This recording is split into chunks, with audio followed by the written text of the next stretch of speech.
From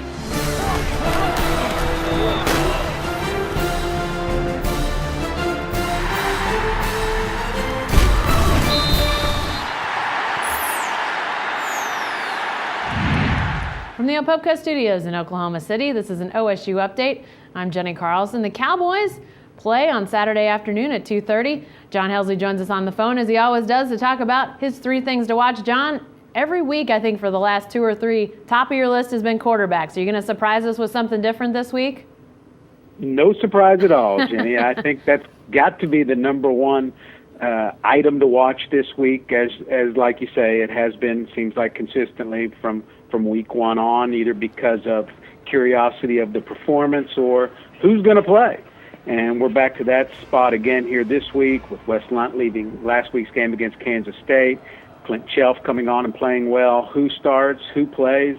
There's always intrigue with the Cowboys, and it'll be interesting to see who gets on the field first against West Virginia. Obviously a tough West Virginia team coming in that's struggled, though, somewhat. John, what's second on your list to watch as the Mountaineers come to town?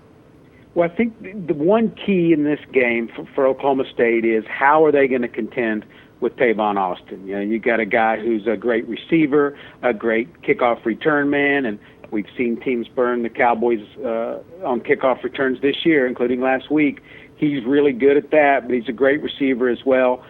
Defenses have recently backed off of West Virginia and kind of prevented the deep ball and had success with that. West Virginia's offense hasn't really adapted back to that.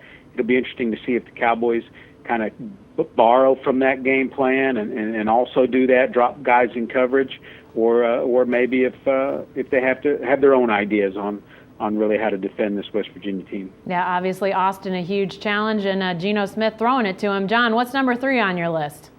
Number 3 is kind of the welcome party, Jenny, as far as West Virginia is going to bring back some old faces. You know, Dana Holgorsen, very instrumental in his one season at Oklahoma State, but also the last few as they've kind of maintained his offense. Joe DeForest, who spent 11 years at OSU as an assistant coach, really gave a lot to the university. He's the defensive coordinator at West Virginia now. Robert Gillespie was on the staff at OSU. So a lot of guys we got to know during their stop in Stillwater coming back.